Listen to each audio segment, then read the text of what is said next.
Fluid, fluid के बाद heat and thermodynamics, फिर खत्म कर देंगे। फिर आप 12th में सिर्फ डाउट, 12th में ऐसे प्रैक्टिस नहीं करेंगे हम, 12th में सिर्फ डाउट्स होंगे। जो आपके डाउट्स होंगे वो मुझे भेजना, मैं ऐसी क्लास में आपको बता दूंगा। इसलिए मैंने एक डाउट ग्रुप भी फॉर्म किया है ना। डाउट ग्रुप, सर आवाज नहीं आ रही। आवाज नहीं आ रही? अच्छा अच्छा,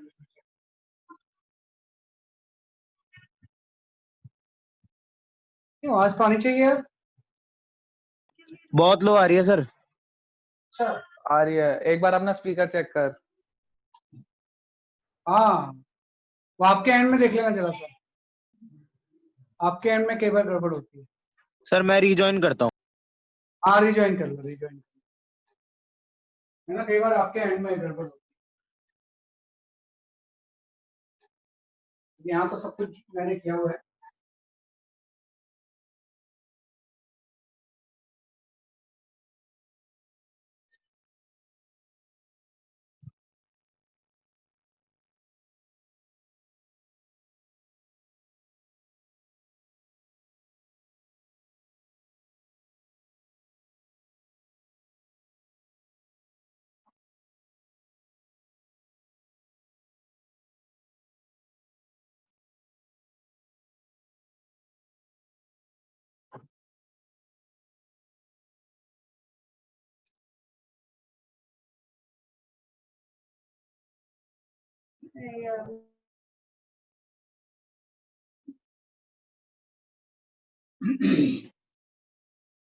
हाँ सर अब आ रही अरे सही, चल ठीक है।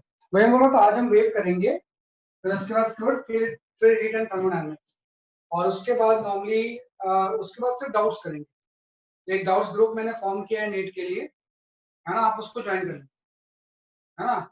आपको मैसेज मिला होगा ग्रुप में। सर वो जेई वाला है। हाँ? मैसेज तो जेई वाले का। नहीं नहीं, आपका भी आज आया हुआ है अलग से, आज हाँ आ के गया। मैसेज किया, है ना, तो उसको ज्वाइन कर लेना, उसी के थ्रू डाउट डिस्कस करेंगे। आप जो भी डाउट्स पूछना होगा उस ग्रुप में आप डाल दोगे, फिर मैं क्लास में आपको ऐसे बता दिया, है ना। ठीक है सर। 11th पूरा कंप्लीट करेंगे ऐसे प्रैक्टिस करके, 12th के सिर्फ डाउट्स होंगे, है ना, क्योंकि 12th काफी हद तक ठीक से ही पढ़ते हैं, उसमें बहुत ज्यादा ऐसे कोई आपको प्रॉब्लम नहीं आती, है ना। तो 12th के डाउट्स आप पूछते हैं, किसी भी चीज के डाउट्स।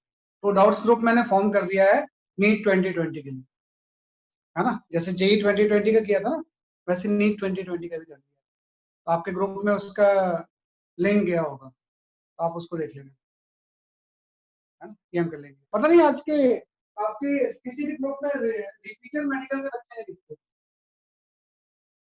है ना, जबकि काफी बच्चे थे हमारे पास, या तो उनका कोई ग्रुप कोई ही फॉर्म नहीं दिखता ही था। नहीं। हाँ सही में कोई दिखता ही नहीं अब। हाँ, वो इसलिए नहीं दिखता है ना, क्योंकि मेरे को लगता है उनके ग्रुप में कुछ मैसेज है ही नहीं, उनका ग्रुप लगता है डिसॉल्व कर दिया इन्होंने, वो किसी में इंक्लूडेड है ही नहीं। मैं एक बार चेक करता हूँ, है ना, कि क्या पता उनका ग्रुप है या नहीं है, पता नहीं मुझे, है ना, तो उसके अकॉर्डिंग फिर चेक करते हैं, क्योंकि हो सकता है उनको मैसेज ही नहीं है, उनको भी ट्रेस आउट करते हैं। चलो ठीक है, चलो, है ना। तो वन बाय वन आप give the questions of the wave mechanics. Wave के क्वेश्चन में देता हूँ, उसको आप सुन, मैकेनिकल वेव के, हाँ, ये मैकेनिकल वेव के क्वेश्चंस आ गए, वन बाय वन मैं आपको दूंगा, उसको आप सॉल्व करना है। सबसे पहला क्वेश्चन आपका ये आ गया, जस्ट सॉल्व फर्स्ट क्वेश्चन।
आप सेकंड पार्ट ही सॉल्व करना, general expression for wave function बता देना, तो बाकी तो अपने आप कर लोगे, है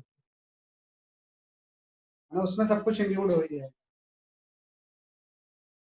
जनरल एक्सप्रेशन बताना है वेव की इक्वेशन क्या है।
Sir x is equal to 15 sine 16 pi t plus pi by 2।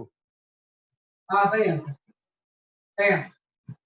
मैं बताता हूँ, देखो इस क्वेश्चन को जब आप सॉल्व करोगे ना, है ना, तो इसमें सबसे पहले हम आते हैं कि आपको एक्सप्रेशन फॉर द वेव बताना है ना, कि एक्सप्रेशन फॉर द वेव बताना है। तो जैसे वेव का आप जनरल इक्वेशन लिखो, जो वेव की जनरल इक्वेशन होती है साइनोसॉइडल वेव की, है ना, वो होती है y equal to a sin kx plus minus omega t प्लस y। ये आपकी जनरली अगर हम वेव की इक्वेशन देखें तो इस फॉर्म में लिखते हैं। इसमें एम्पलीट्यूड तो आपको पता ही है, ये एम्पलीट्यूड इस केस में 15 है ना, एम्पलीट्यूड जो है वो 15 है। आपको पता है इसमें प्लस साइन तब यूज करते हैं जब वेव नेगेटिव एक्स एक्सिस पे होगा, और माइनस साइन तब यूज करते हैं जब ये पॉजिटिव एक्स एक्सिस पे होगा। तो इस क्वेश्चन में क्या इसने यूज किया है कि वेव का जो मोमेंट है वो पॉजिटिव एक्स एक्सिस पे है। हां, इसमें क्या होगा, the wave is traveling in a positive x direction। तो जब वेव आपकी पॉजिटिव x डायरेक्शन में जा रही है ना, यहाँ पे साइन जो होगा वो आपका माइनस है। हाँ, अगर ये लेफ्टवर्ड जा रही होती तो यहाँ पे प्लस साइन है। इसके बाद होता है ओमेगा और के आपको निकालना है। तो के तो होता है एंगुलर वेव नंबर, के की वैल्यू होती है 2 पाई बाय लैम्डा, है ना, और लैम्डा इसमें 40 दिया हुआ है तो ये तो पाई बाय 20 आ गई। ऐसी ओमेगा जो होती है वो एंगुलर फ्रीक्वेंसी होती है, एंगुलर फ्रीक्वेंसी की वैल्यू होती है 2 पाई है।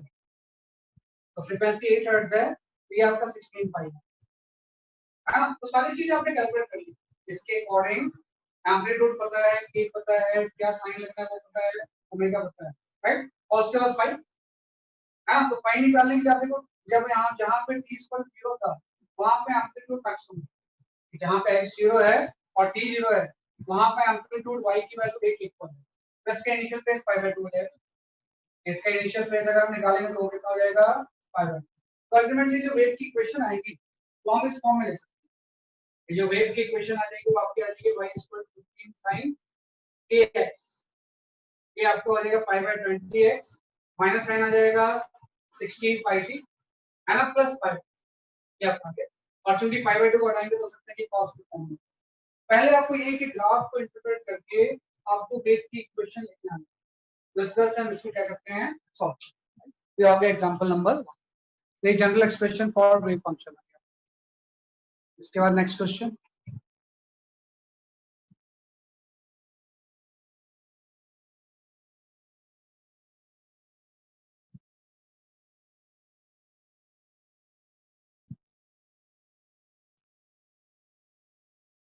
इसके बाद नेक्स्ट क्वेश्चन में हम आते हैं, तो we can solve this question, है ना, ये ऐसा है।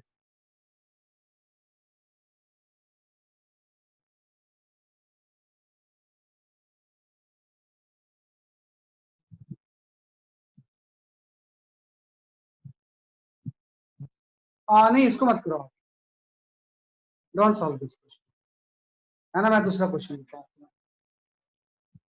इसके बजाय आप इस क्वेश्चन को सॉल्व करो। सेकंड क्वेश्चन में वेव में आ जाते हैं, we can solve this question. ये काफी पूछा जाता है कई बार एग्जाम में, वेव वेलोसिटी निकालने के बारे में। What is the wave velocity as example.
इसमें क्वेश्चन में आपसे पूछा था कि what is the wave velocity.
मैं एक्सप्लेन करूं कैसे।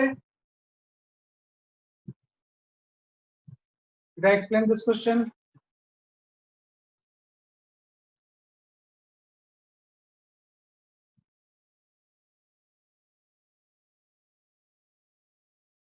है ना, एक बार एक्सप्लेन कर दूंगा तो आसान हो जाएगा। Late me explain this question.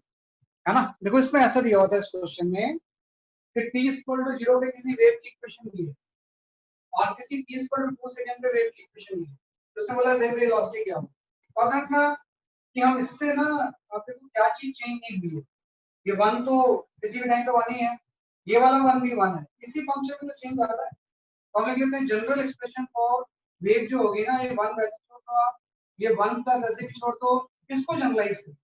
Actually में ये काम होना चाहिए kx माइनस ओमेगा और इसको, है ना, बट टाइम और के साथ अगर चेंज हो रहा है तो ये वाला जो टर्म होता है इसी को हम जनरलाइज करते हैं, तो kx माइनस ओमेगा। और वेव वेलोसिटी हम जानते हैं कि वेव वेलोसिटी जो होती है ओमेगा बाय क्यू। अगर ओमेगा एंगुलर फ्रीक्वेंसी और k अगर नंबर है तो जो वेव वेलोसिटी होती है उसकी वैल्यू क्या होगी, आपकी ओमेगा बाय k। हां, ओमेगा बाय k क्या होती है आपकी वेव वेलोसिटी। तो इसको हम निकाल लेते हैं। इसका ध्यान दो कि जनरल में अगर मैं ये जो जनरल फंक्शन दिया हुआ था, इस जनरल फंक्शन में, है ना, अगर हम बात करें सबसे पहले तो अगर मैं t इक्वल टू 0 पुट करूं तो ये चीज आपकी आ जाएगी ना, 1 प्लस k x का whole square t equal to 0। और उससे अगर मैं कंपेयर करूं तो यहां से आप देखो k स्क्वायर की वैल्यू 1 ही तो आ गई, यहां से k स्क्वायर की वैल्यू 1 आ गई, मतलब k की वैल्यू प्लस माइनस 1 है ना। और जब मैं यहां पे आता हूं तो y इक्वल टू जस्ट मैं पुट कर दूंगा 1 by 1 plus time equal to मैं 2 सेकंड लूंगा, ये तो 1 हो चुका है ना, और ये वाला टर्म जो है वो 2 सेकंड है, ओमेगा इनटू 2 आ गया और इस पर ना, तो आप ध्यान दो ओमेगा इनटू 2 की जगह पे उसमें मेन फंक्शन का 1 दिया हुआ, 2 इनटू ओमेगा की वजह से की बजाय वहां पे 1 दिया, मतलब ओमेगा की वैल्यू 1 by 2, ओमेगा की वैल्यू कितनी आ गई आपकी 1 by 2, तो अगर ना कि t इक्वल टू 0 पे कंपेयर करके k की वैल्यू कितनी आ गई 1 आ गई और ओमेगा की वैल्यू हाफ, तो आपको पता है वेव वेलोसिटी जो होती है ओमेगा बाई के होती है, जैसे मैं ओमेगा बाई के लूंगा फिर 2 मीटर पर सेकंड है ना, वेव वेलोसिटी क्या आ जाएगी 2 मीटर पर सेकंड। वही चीज है कि जनरलाइज करके हम इसको सॉल्व कर लेंगे, जनरल इक्वेशन बना के हम इसको क्या कर सकते हैं, इसके आपका सॉल्व कर सकते हैं, ये इसका सॉल्यूशन है, जनरलाइज करके हम इसको क्या करेंगे सॉल्व, है ना, जनरलाइज करके हम इसको क्या करेंगे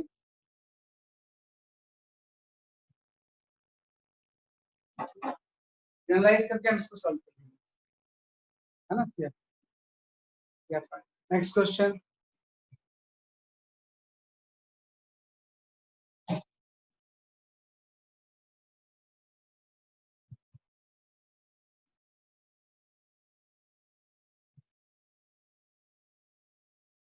क्या आ गया, तो ये कर लिया हमने, इसके बाद हम आते हैं we can solve this type of questions, है ना, ये इसमें आप सेकंड क्वेश्चन ट्राई करना, ट्राई सेकंड क्वेश्चन एग्जांपल 3 में, एग्जांपल 3 में ट्राई सेकंड एज एग्जांपल,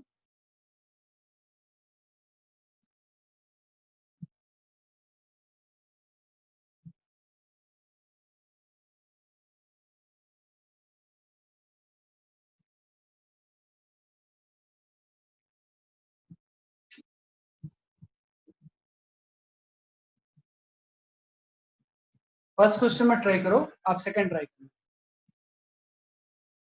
ये भी एग्जाम में कई बार आता है।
हाँ कुछ आंसर आया क्या इसका, आंसर तो बताओ। सर 25:4। थोड़ा सा गलती होती है इसलिए क्वेश्चन दिया जाता है, 25:4 नहीं, 25:16 आंसर आता है ना। मैं बताता हूँ इसको कैसे सॉल्व करते हैं। 25:16। अच्छा हाँ, उसकी उसकी आधी वेवलेंथ में उसकी दोनों है तो 16 हो जाएगा। सही है। हाँ, फ्रीक्वेंसी तो आएगा।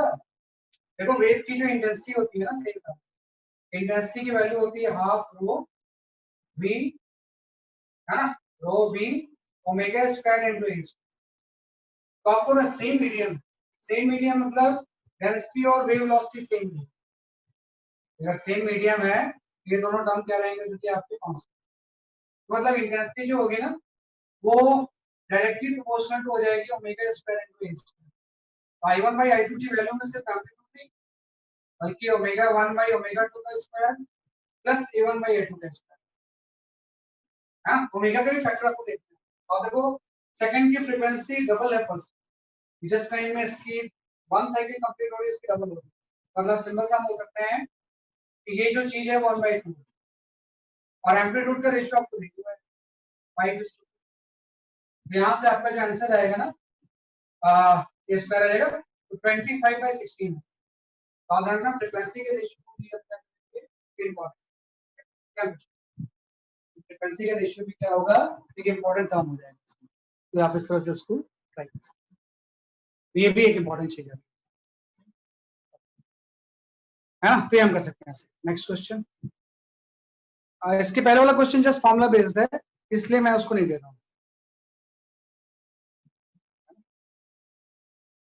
इसके बाद हम आ जाते हैं क्वेश्चन नंबर नेक्स्ट में। आपने ये कर लिया है ना, ये भी कर लिया। हाँ।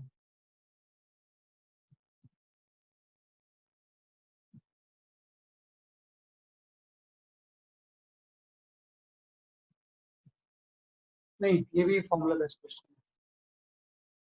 This is based on formula.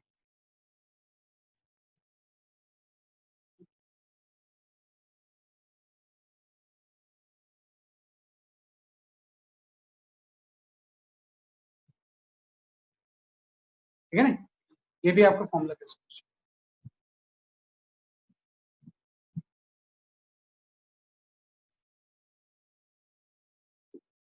Example number 4 पे हम आते हैं।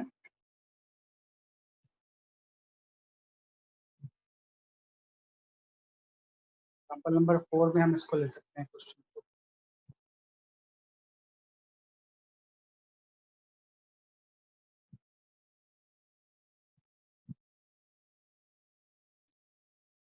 हाँ, इसका सेकंड क्वेश्चन ट्राई कर लो। साउंड वेव का इसका हम सेकंड क्वेश्चन ट्राई करेंगे। Try the second question.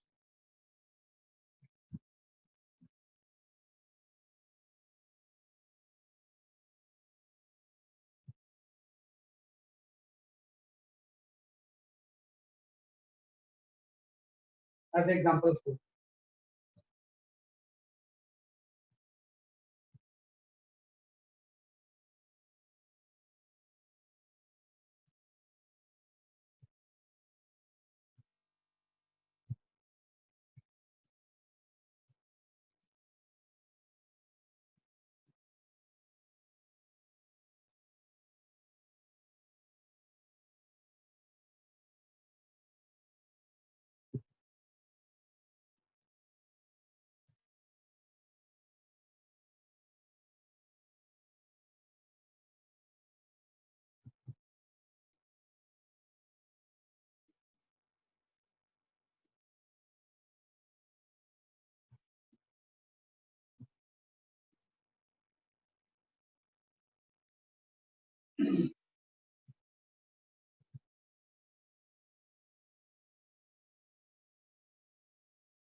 Sir 4.5 एंग्स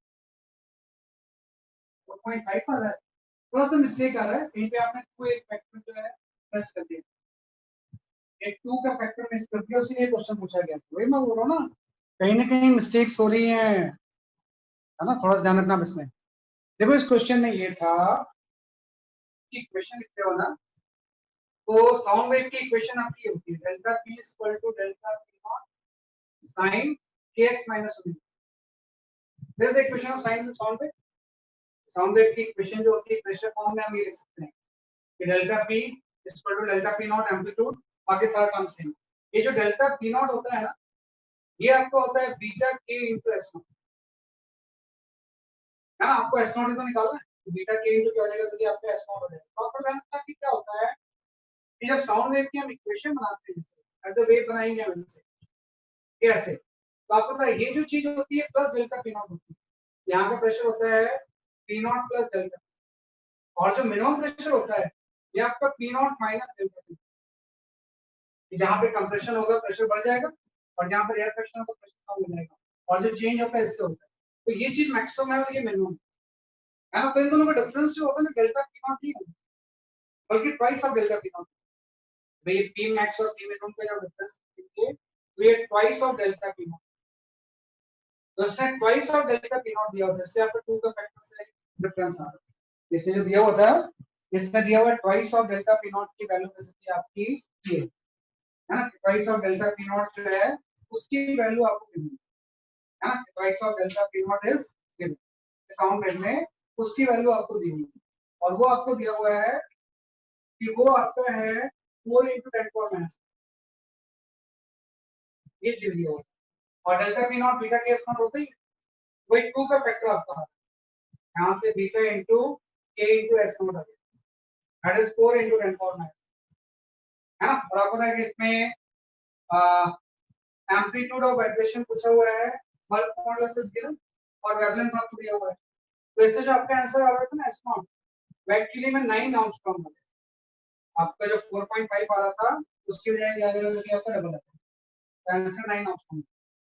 solve करके फिर देखते हैं इसमें सब वैल्यूज पुट करेंगे क्या आता है। तो ध्यान रखना कि ये फैक्टर इंपॉर्टेंट, मैक्सिमम मिनिमम का डिफरेंस डेल्टा पी नॉट नहीं होता है, बल्कि twice of delta P not, और डेल्टा पी नॉट की वैल्यू होती है बीटा के इनटू एस।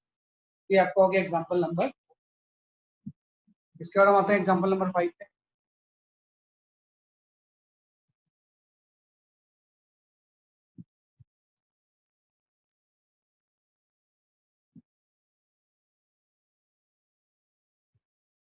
सर वो के तो एंगुलर वेव नंबर ही है ना? हाँ 2 पाई बाय लैम्डा से निकाल लेंगे, के जो है एंगुलर वेव नंबर है, तो लैम्डा आपको दिया हुआ तो 2 पाई बाय लैम्डा से हो जाएगा, बल्क मॉडुलस दिया हुआ है तो एस नॉट की वैल्यू अपने आप आ जाएगी, है ना। तो एस नॉट की वैल्यू में इमीडिएटली क्या कर लेंगे कैलकुलेट, ये आप इस तरह से इसको क्या कर सकते हो सॉल्व कर सकते हो। ये आपका आगे साउंड वेव का एक ये क्वेश्चन काफी इंपॉर्टेंट है। इसके बाद हम आते हैं एक ये क्वेश्चन आपका, ये भी साउंड वेव ही,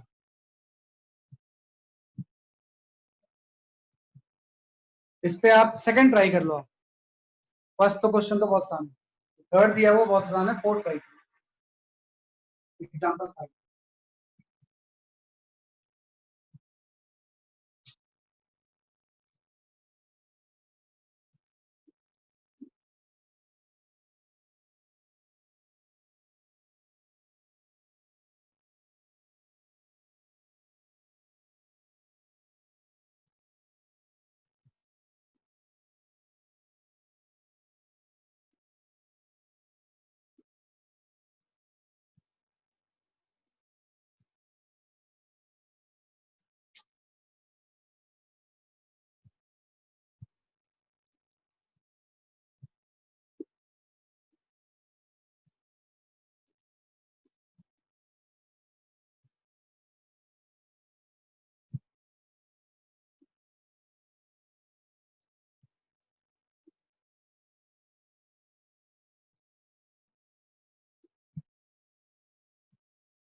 हाँ मैं एक्सप्लेन कर देता हूँ। Late me explain this question. देखो इस तरह के क्वेश्चंस में कुछ भी नहीं है। जब आप इसको सॉल्व करोगे ना तो यहाँ पे कुछ थोड़ा सा काइनेटिक थ्योरी ऑफ गैसेस का कंसेप्ट यूज होता है। आपको पता है velocity of the sound in air जो होता है वो होता है under root of gamma RT की वजह से, ठीक होता है।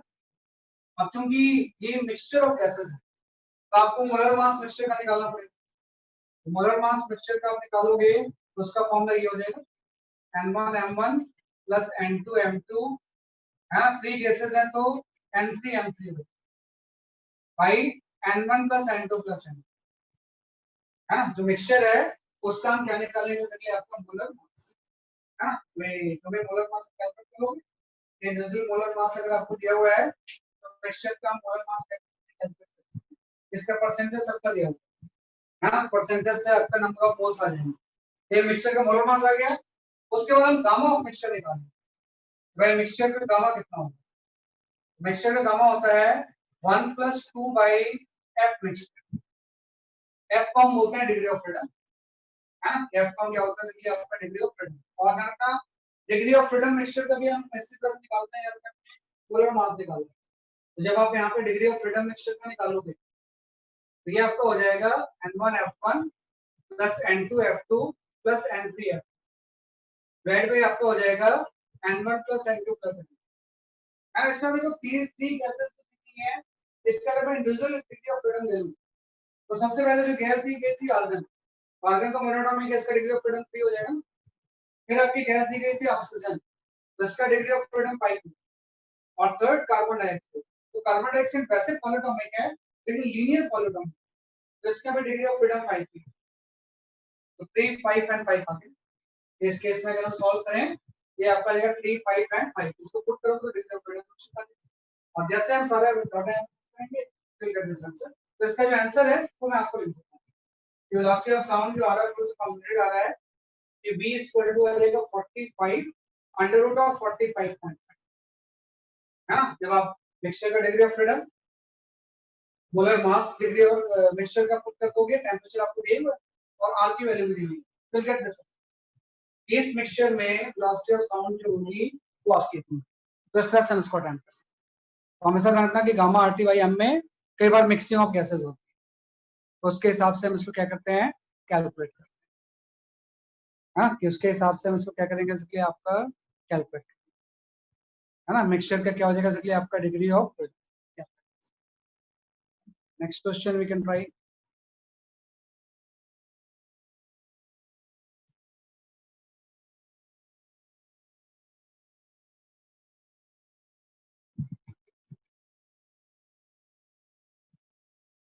है ना। इसके बाद हम आ जाते हैं क्वेश्चन नंबर, आपने साउंड वेव की वेलोसिटी पढ़ी ली है ना, ये पढ़ लिया है। हाँ ये अच्छा क्वेश्चन है, इसका आपका जो लाइट में जैसे आप पढ़ते थे उसी से रिलेशन है ना, साउंड का इंटरफेरेंस, साउंड के इंटरफेरेंस के ऊपर क्वेश्चन। एग्जांपल 6 इसको हम क्लिक कर सकते हैं as example.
Let me explain this question also, नहीं मुझे बताना पड़ेगा सारे क्वेश्चन आपको, है ना, क्योंकि थोड़ा डिफरेंट क्वेश्चन है ना, थोड़ा सा वेट में डिफरेंट।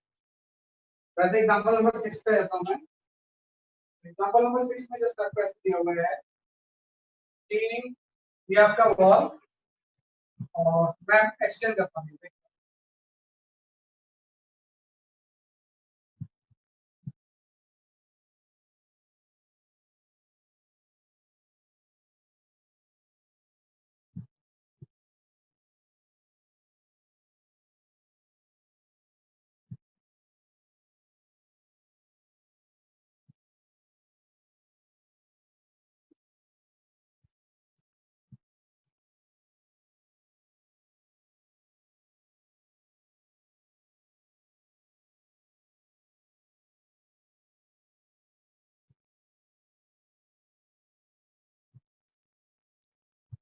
है ना, ये इंटरफेरेंस का क्वेश्चन है ना। मैं बताता हूँ जस्ट इसको ट्राई करो। देखो इसको जब हम सॉल्व करेंगे ना, तो इसका मेथड जस्ट ऐसा होगा कि यहाँ पे कोई सोर्स है और ये आपको कोई डिटेक्टर है, तो इसमें मुझे कि x की मिनिमम वैल्यू क्या होगी ताकि इस डिटेक्टर को मैक्सिमम साउंड पाए। एक्चुअली में क्या होगा, इंटरफेरेंस होगा।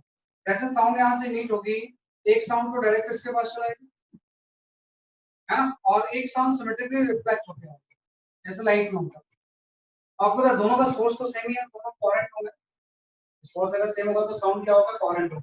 और कोहेरेंट सोर्स साउंड जब सुपरइम्पोज होते हैं तो इंटरफेरेंस, और इंटरफेरेंस में आपको पता है कि जो पार्ट डिफरेंस होता है delta P should be n lambda और मैक्सिमम। मैक्सिमम तब सुनाई देगा जब पार्ट डिफरेंस की वैल्यू क्या होती है कि आपके n lambda और पार्ट डिफरेंस आप निकाल लो।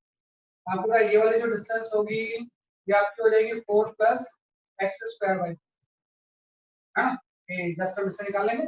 और ये भी सेम डिस्टेंस होगी, 4 प्लस क्या हो जाएगा एक्स स्क्वायर बाई 4, है ना। तो आपको तो इसने पाथ ज्यादा ट्रेवल किया, इसने पाथ कम किया, है ना। इसका जो पाथ था वो क्या था, इसलिए आपका कम, और इसने क्या पाथ जो ट्रेवल किया वो ज्यादा, और एक्स तो आपको निकालना है। तो जब मैं पार्ट डिफरेंस फिजिकली निकालूंगा ये हो जाएगा twice of under root of 4 plus X square by minus X path difference, और ये पार्ट डिफरेंस n लैम्डा के इक्वल होगा तभी मैक्सिमम साउंड फाइनल है। लेकिन क्योंकि x की मिनिमम वैल्यू पूछ रहा है इसलिए n की वैल्यू हम क्या करते हैं कि 1 है ना, और लैम्डा आपका दिया हुआ है, लैम्डा आपका v बाई f होता है, तो लैम्डा आपका 2 मीटर है। इस साउंड वेव की जो वेवलेंथ है वो आपका 2 मीटर। उसको सॉल्व करके आप x निकालो और क्या आंसर आ रहा है मुझे बता दो कि व्हाट आंसर इज देयर। हाँ, जैसे लाइट में इंटरफेरेंस होता था, बस डिफरेंस ये है कि साउंड के इंटरफेरेंस में जब सॉलिड बॉडी से रिफ्लेक्शन होता है तो कोई फेज या पार्ट डिफरेंस इंट्रोड्यूस नहीं होता, बल्कि लाइट में एक पाई बाय 2 का पाई का फेज डिफरेंस आता है। अपने लाइट में पड़ा हुआ है मिरर से जो रिफ्लेक्शन होता है ना, इसमें कोई फेज या पार्ट डिफरेंस रिफ्लेक्शन में इंट्रोड्यूस नहीं होता है। लेकिन लाइट में एक लैम्डा बाय 2 का पार्ट डिफरेंस इंट्रोड्यूस होता है। This is your example number 6।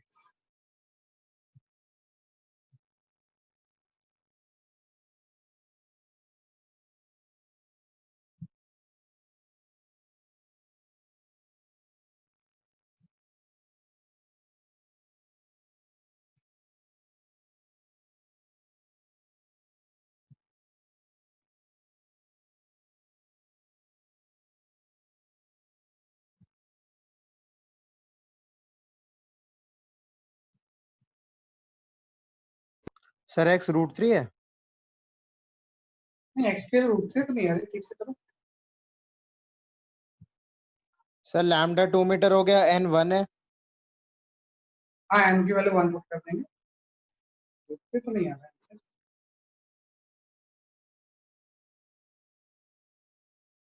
What is the value of the x?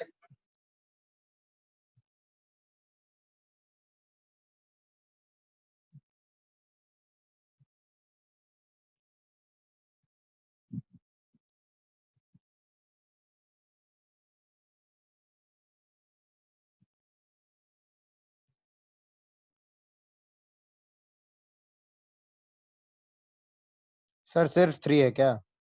हाँ, सिर्फ x की वैल्यू 3 मीटर आ गई। इसको सॉल्व करके x कितना आ गया, 3 मीटर, है ना। कि अगर ये सेपरेशन 3 मीटर होगा तभी इसको मैक्सिमम साउंड है, मिनिमम उससे ज्यादा भी हो सकता है, लेकिन मिनिमम की बात, x की वैल्यू 3 मीटर है। जस्ट लाइट के जैसे इसमें भी हम यूज करते हैं इंटरफेरेंस। ये डिस्कस आप इसको सॉल्व हो गया एग्जांपल नंबर 6।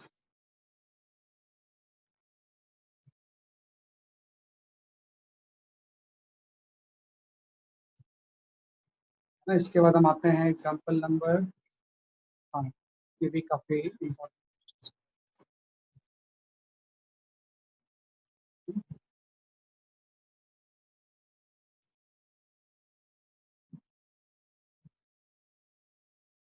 हाँ ये अच्छा क्वेश्चन, ये भी कई बार नीट में आता है आपका। क्वेश्चन नंबर 5 सॉल्व करना।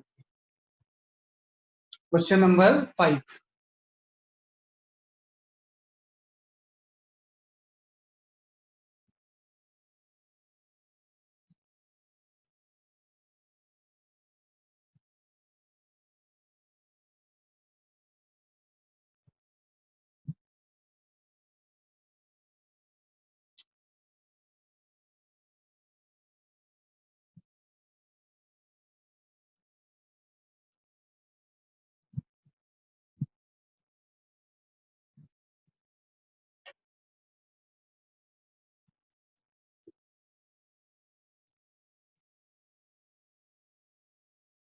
सर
इसका एक फॉर्मूला था ना जो इस 10 डेसिबल वाले को रिलेट करता है उसके साथ हाँ लॉग के टर्म्स में। हाँ, beta equal to 10 log I by I naught।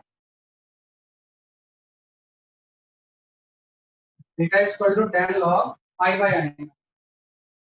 I naught reference था, I जिसका आपको इंडस्ट्री लेवल। सर आवाज कट रही है, दोबारा बताना एक बार। 10 log beta equal to 10 log I by I naught, ये होता था 10 log I by I naught।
मैं बताता हूँ, ये आपका फॉर्मूला होता था beta equal to 10 log of.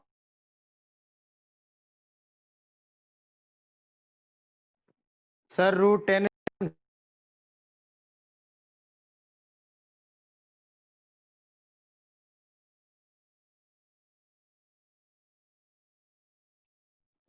ये देखता है कि भाई दो डिस्टेंस पे जो इसका इंडस्ट्री लेवल है वो कितने फैक्टर से चेंज हो जाता है।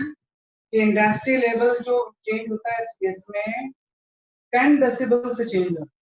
हाँ, ऐसा मान लेते हैं कि पर्सन पहले किसी R1 डिस्टेंस पे था यहाँ से, है ना। अभी अगर और पास आ गया पर्सन, अब इसके डिस्टेंस अगर R2 आ गई तो जो इंडस्ट्री लेवल में चेंज है वो 10 डेसिबल का है।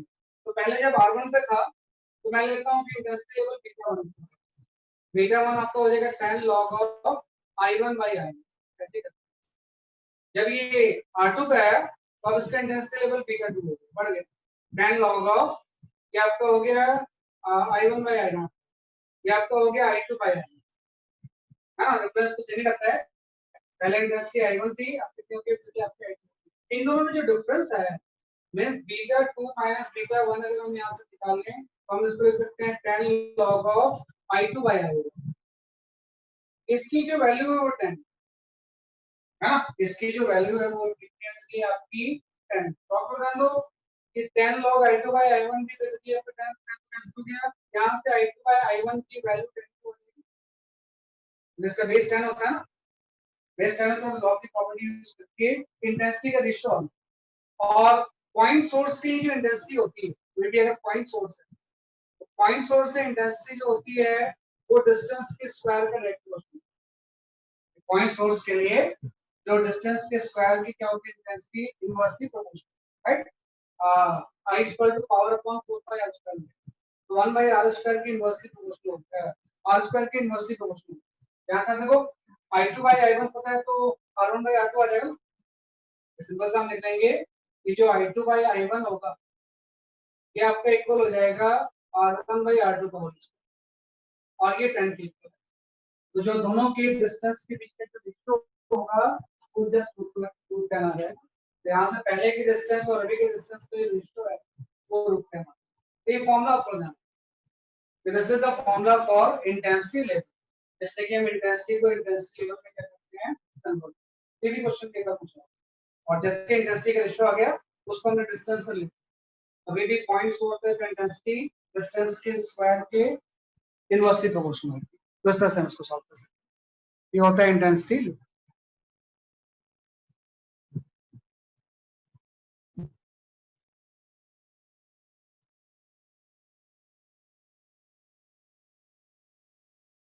क्या ये जस्ट हमने इसको क्या किया सॉल्व।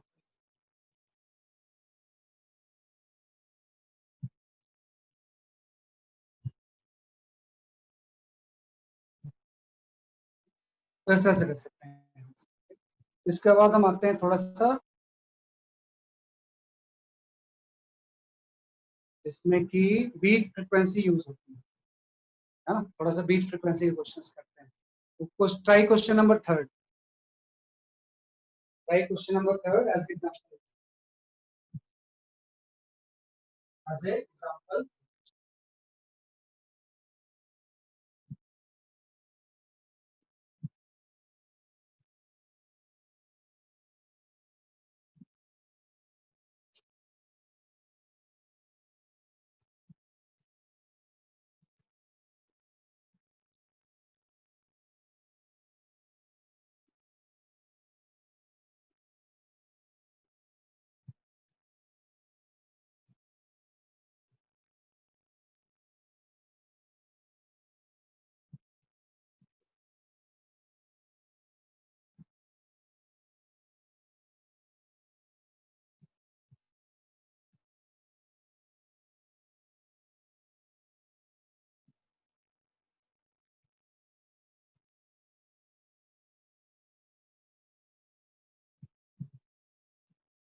थोड़ा टाइम नहीं लगना चाहिए तो क्वेश्चन फटाफट हो जाएगा ना। ये क्वेश्चन तो बहुत ज्यादा टाइम नहीं सर 296 हर्ट्ज। हाँ 296 सर्च आते हैं। इस क्वेश्चन को जब हम सॉल्व करेंगे तो 296 सर्च आते हैं। ये आसान क्वेश्चन है ना।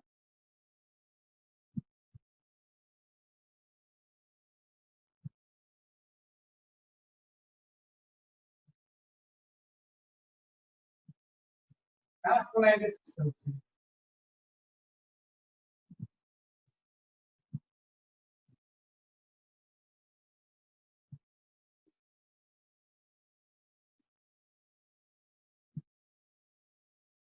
ठीक।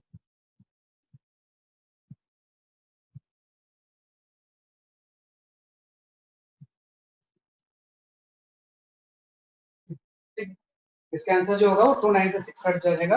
Late me explain this question. Just इसको हम इस तरह सॉल्व कर सकते हैं। आप देखो कि दो फ्रीक्वेंसी थी, एक आपकी 300 की, दूसरी f5 है ना। इन दोनों का डिफरेंस पहली तो बीट फ्रीक्वेंसी होती है, लेकिन आपको ये नहीं पता ना कौन सा है, ये वाला है ये वाला है। इसके अकॉर्डिंग जो आंसर आएगा f5 का वो 296 है, और इसके अकॉर्डिंग f3 का जो आंसर आएगा वो आपका 300 होगा। तो इसलिए इसने सेकंड बोला है कि जब y में हम फ्रीक्वेंसी बढ़ाते हैं तो फ्रीक्वेंसी जो क्लोज इसकी होती है, स्ट्रिंग में जो वेव जनरेट होता है वो mv/2l, इसमें जो v होगा √t/μ होगा। t is the tension. तो आप लोगों को यहाँ से अगर हम टेंशन बढ़ाएं तो फ्रीक्वेंसी बढ़ रही है। यहाँ तो इसने बोला है कि जब y में हम टेंशन इंक्रीज करते हैं तो बीट फ्रीक्वेंसी कम हो जाती है। तो आपको क्या है, अगर f5 टेंशन बढ़ाएंगे तो f5 बढ़ेगा, और f5 बढ़ेगा तो what will happen to the difference. इस केस में अगर f5 बढ़ेगा तो डिफरेंस बढ़ना चाहिए, 4 के बजाय ये कुछ ज्यादा होना चाहिए। तो इसमें अगर f5 बढ़ेगा तो ये कम होना चाहिए। तो एक्चुअली इसमें 4 से 2 ही बोला, बस दिस कैलकुलेशन। यहाँ से f5 की जो वैल्यू होगी वो 296 है। तो ऐसे क्वेश्चंस कई बार होते हैं कि टेंशन आपने बढ़ाया तो ऐसा हो गया। कई बार हम म्यू बढ़ाते हैं, कुछ मास लोड करके या बैक्स लगाते हैं, म्यू बढ़ाएंगे तो इसको उल्टा हो जाएगा, म्यू बढ़ाएंगे तो फ्रीक्वेंसी क्या होगी, कम, राइट। तो ये थोड़ा सा जानना होता है बीट फ्रीक्वेंसी रिलेटेड क्वेश्चंस। क्या एक स्टैंडिंग वेव का क्वेश्चंस कर लेते हैं एज एग्जांपल 9। इसको भी आप इजीली कर सकते हैं।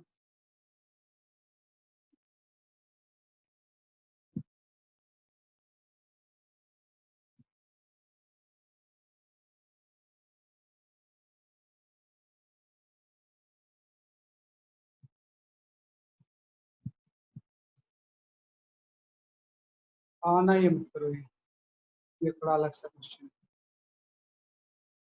Don't try this question. तो ये आसान क्वेश्चन है।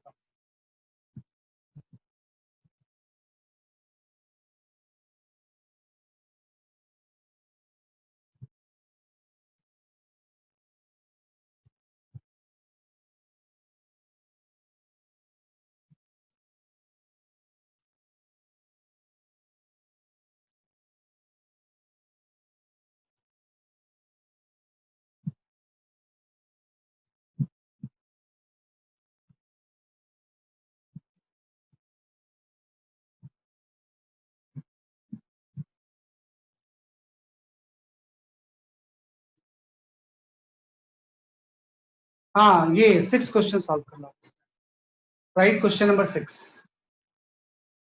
इसमें सॉल्व कर लो आप। क्वेश्चन नंबर 6, 6 का क्या answer.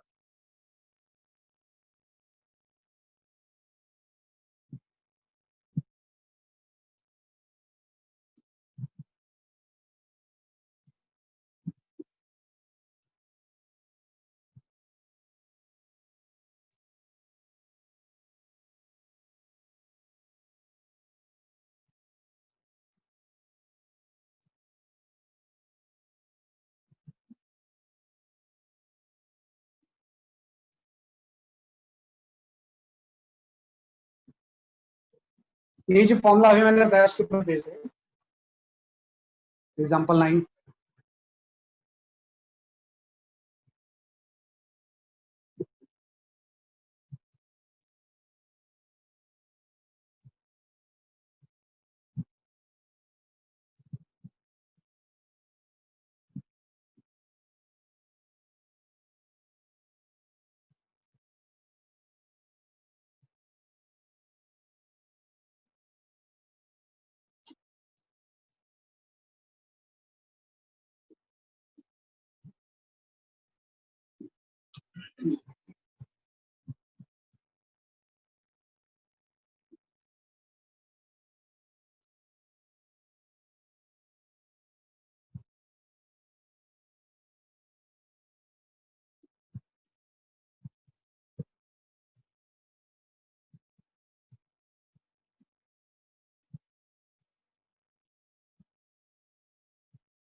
Sir 3.5 metre.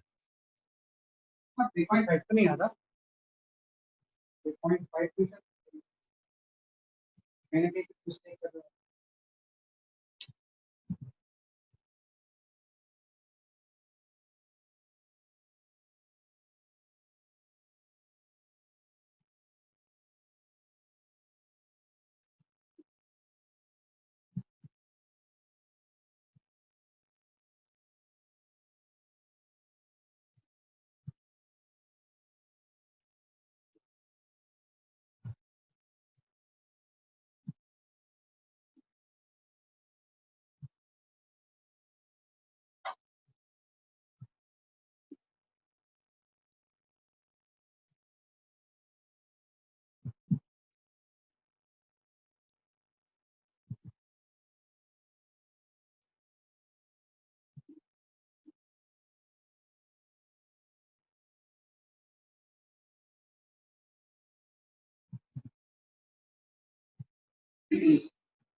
Sir 7.1 metre है।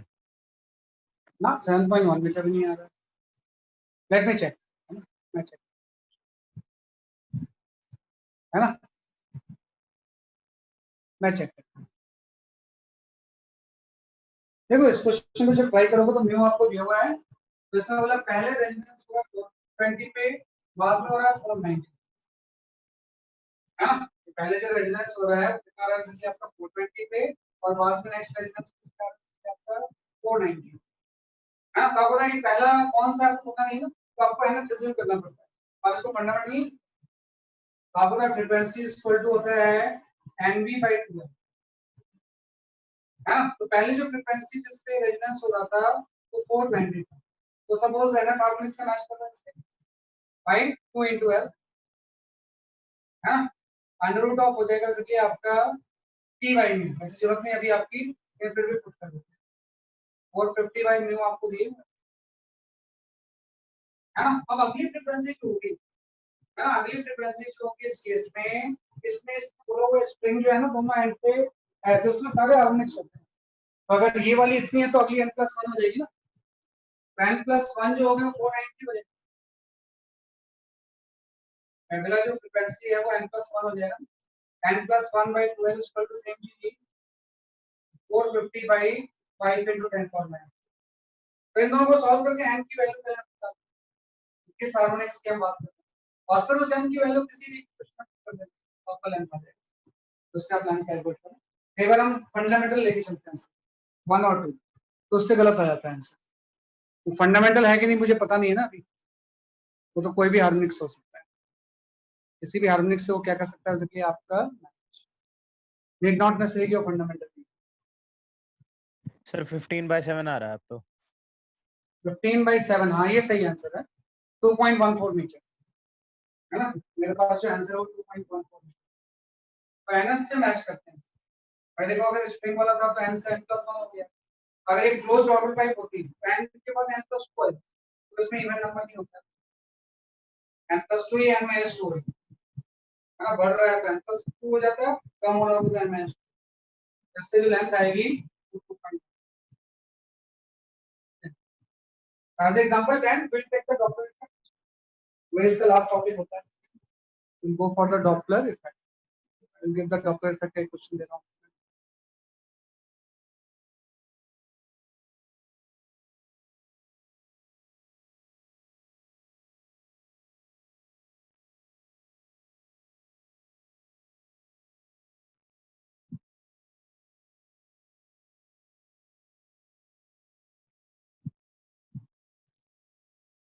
हाँ ये सबमरीन वाला ठीक क्वेश्चन है ना, इसके 3 पार्ट होते हैं, सब कुछ इसमें दिया होता है।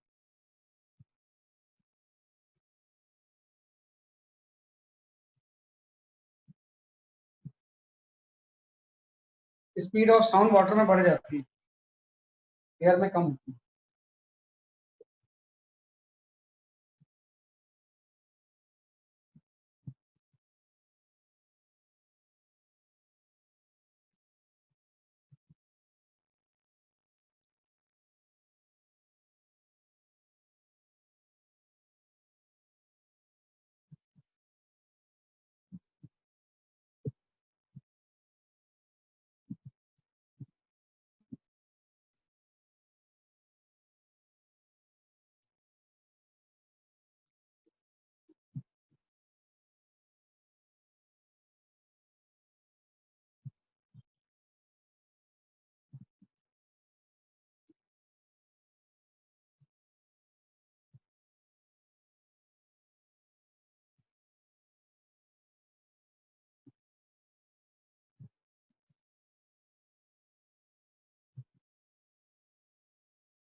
सर पहले का 1415.6 है।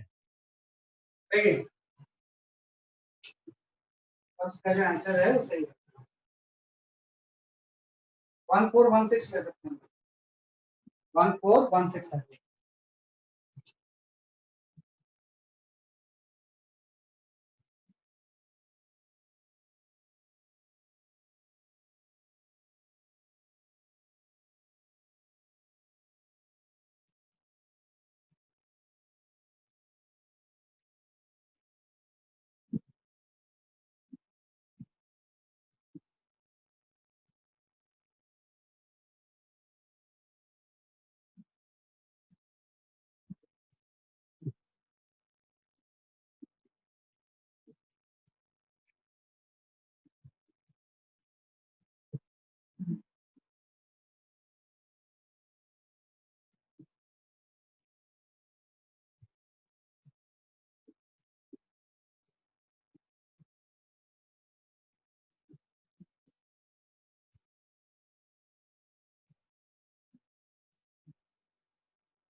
फर्स्ट का आंसर सही था, सेकंड भी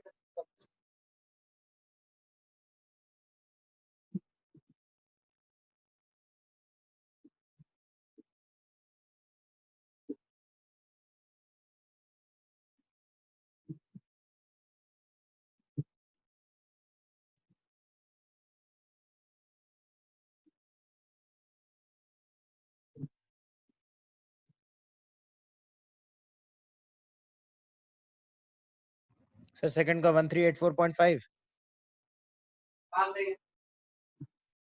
1385 ले सकते हैं।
चलो मैं लास्ट पार्ट एक्सप्लेन कर देता हूँ, है ना।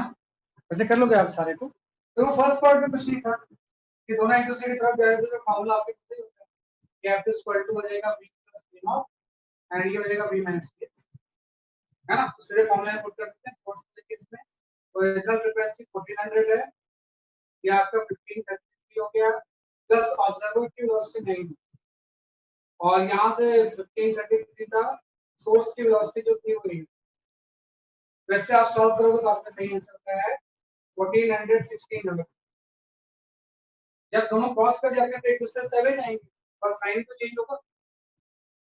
f equal to f not, f equal to f not ऊपर में माइनस साइन है और नीचे प्लस साइन, बस जस्ट साइन चेंज करना है आपने। ये आपका हो गया 1400 और ये हो गया 1533 माइनस 9, है। और ये जो हो जाएगा दैट इज द 1533 प्लस 8। जब इससे आप सॉल्व करोगे 1385 हो जाएगा, है। सेकंड का क्वेश्चन आपका ये है 1385 वर्ड्स। इसके बाद लास्ट पार्ट में आता है। लास्ट पार्ट उस तरह का होता है, किसी को बोलते हैं फ्रीक्वेंसी ऑफ। देखो में क्या होता है, पहले हम मान लेते हैं कि इसको सर इसने 1400 हर्ट्ज की फ्रीक्वेंसी इमिट की। ये पहले निकालते हैं इसको कितना सॉरी क्या है वो हम निकाल चुके हैं। तो हर्ट्ज वाले केस में एफ डैश जो है 1400 आ गया, एफ डैश इक्वल टू आ गया 1416। अब क्या होता है जब साउंड रिफ्लेक्ट होता है ना तो ये जो चीज है वो सोर्स बन जाती है, और सोर्स की फ्रीक्वेंसी ऑफ एफ डैश जब साउंड रिफ्लेक्ट होगा यहाँ से बी और सोर्स बन जाएगा और ये क्या बन जाएगा वैसे कि आपका ऑब्जर्व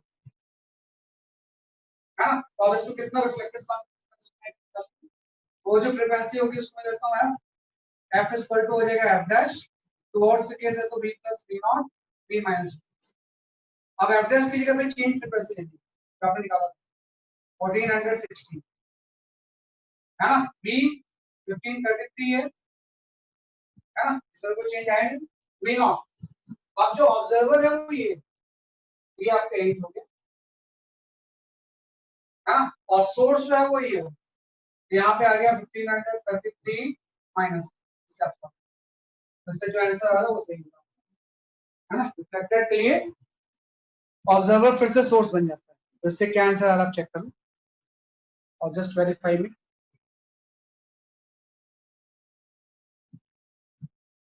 इस तरह से महसूस कर सकते हैं।